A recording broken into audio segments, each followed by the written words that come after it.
नमस्कार बंधुरा हमारे रान्नाघरे तुम्हारे सबाइके स्वागतम। तो आज करब आमी तालेर बड़ा। तो एखाने आमी एक बाटी ताल गुले रेखे दिएछि आगे थेकेई। तो एखाने आमी एकटा पात्र निये निएछि। এই পাত্রের মধ্যে আমি নিয়ে নিয়েছি তাল। এরপরে এর মধ্যে দিয়ে দেবো চিনিটা দিয়ে একটুখানি ভালো করে পেস্ট করে নেব। তো এর মধ্যে দিয়ে দেবো আমি স্বাদ মতো লবণ। তো লবণটা দিয়ে ভালো করে আমি বেটাটাকে নেড়ে নেব। তো এর মধ্যে দিয়ে দেবো আমি এক বাটি সুজিটাকে দিয়ে ভালো করে নেড়ে নেব। সুজিটা দিয়ে ভালো করে নেড়ে নিলাম। এবারটা আমি ময়দা দিয়ে দেবো এর ভিতরে। এক বাটি ময়দা দিয়ে দিলাম, দিয়ে এবার এটাকে একসঙ্গে ভালো করে নেড়ে নেব। তো দেখতেই পাচ্ছ কত সুন্দর বেটারটা তৈরি হয়ে গেছে। তোমরা চাইলে এর মধ্যে নারকেল কুড়িয়েও দিতে পারো, কিংবা নারকেল কুচি কুচি করেও দিতে পারো।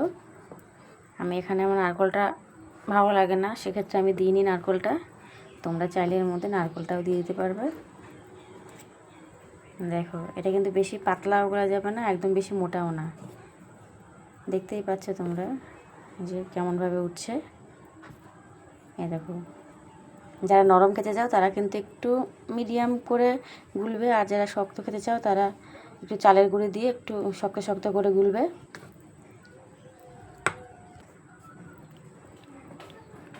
তোমরা চাইলে তালটাকে ভালো করে জ্বালিয়ে নিয়ে এর মধ্যে একটু দুধ গুলে দিতে পারো, কিন্তু দুধ দিলে বেশি দিন রাখা যাবে না, সেক্ষেত্রে আমি দুধ দিইনি। তো দেখতেই পাচ্ছ তোমরা। এবার আমি বেটারটা তৈরি হয়ে গেছে, আমি এবার ভেজে নেব। এদিকে কড়াইটা গরম হয়ে গেছে, আমি কড়াইতে তেল দিয়ে নেব।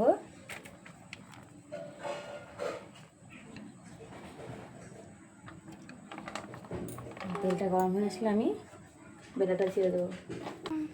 তো কড়াইতে তেলটা গরম হয়ে গেছে, এবার আমি আস্তে আস্তে ছেড়ে দেবো। গ্যাসটা কিন্তু বেশি হাইয়ে রাখা যাবে না, একদম লোতে রাখতে হবে, নাহলে পুড়ে যাবে, ভেতরটা ভালো ভাজা হবে না।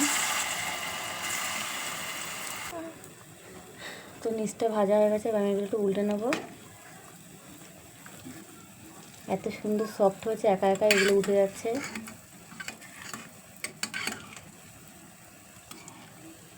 তো এইভাবে আমি সব কটাকে উল্টে নেব। তো বড়াগুলো ভাজা হয়ে গেছে, কত সুন্দর দেখো। এর থেকে বেশি ভাজা করলে ভালো লাগবে না, তেতো লাগবে। তো হয়ে গেছে বড়াগুলো, আমি এবার একে একে সব কটাকে তুলে নেব।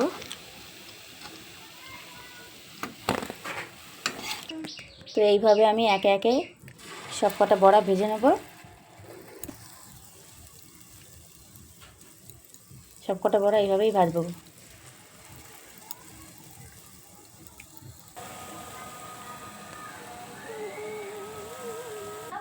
তো দেখতেই পাচ্ছ আমাদের তালের বড়া রেডি।